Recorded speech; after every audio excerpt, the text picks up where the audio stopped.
Akamaro k'umuneke ku buzima bwawe. Umuneke ni rumwe mu mbuto z'ingenzi mu buzima kuko rufitiye runini umubiri wacu. Umuneke uraryohera kandi ukungahaye ubwawo ku ngufu umubiri ukenera umunsi ku munsi. Icyiza cy'imineke ni uko iboneka igihe icyo ari cyo cyose kandi ikaba inahendutse ku buryo umuntu wese yayigura. Reka dutangire ikiganiro turebera hamwe akamaro k'umuneke ku mubiri. Ubusanzwe mu muneke habamo imbaraga umubiri ukenera kuko muri garama 100 z'umuneke habonekamo kalori 89.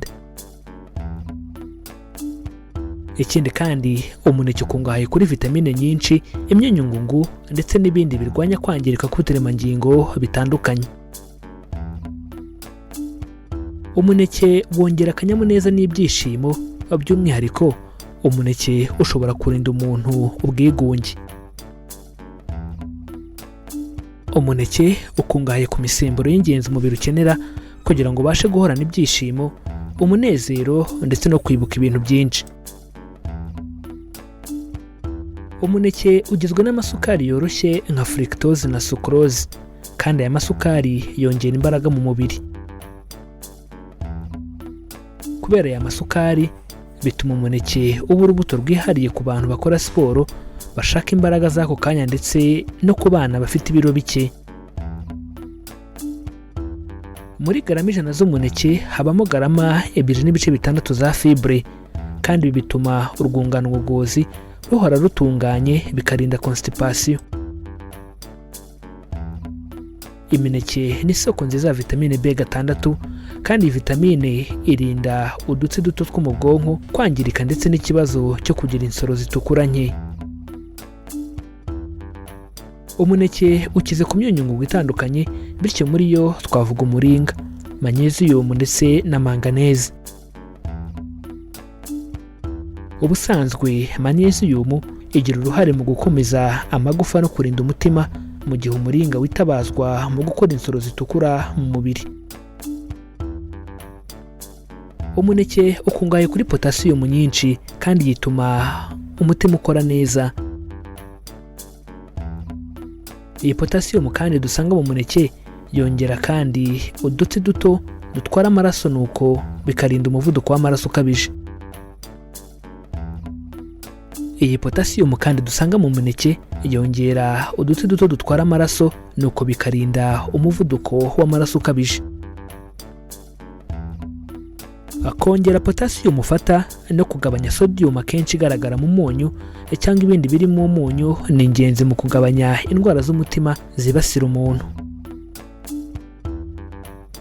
Umuneke ushobora kurwanya diyabete mu bwoko bwa 2 ndetse na kanseri zitandukanye, by'umwihariko iy'impyiko.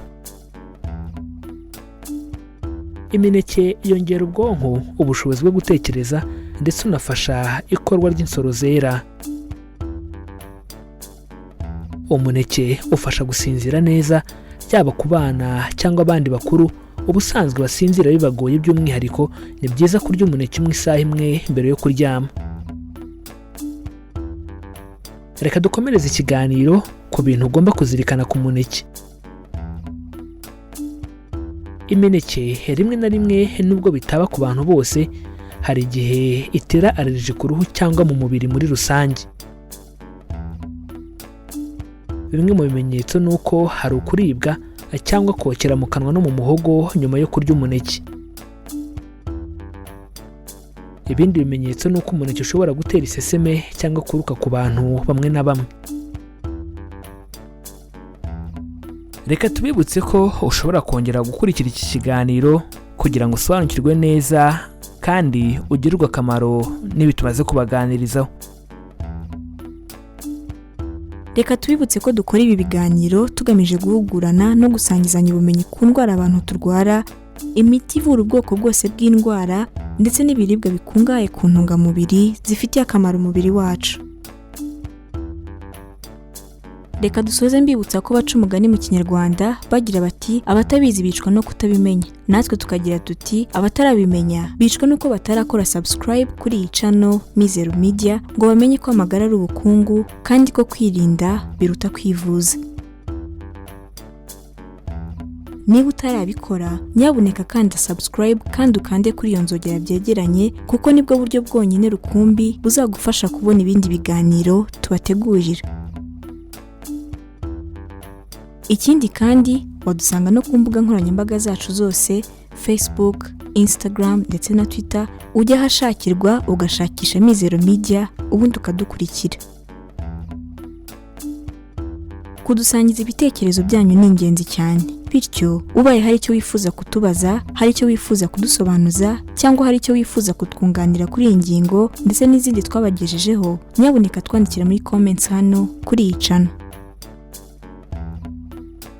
Mu gihe wakunze ikiganiro twabagejejeho, kanda like ubundi ntiwihererane ubu butumwa, ukore share ubisangize inshuti n'abavandimwe bawe kugira ngo nabo basobanukirwe uburyo bwo kubungabunga amagara yabo.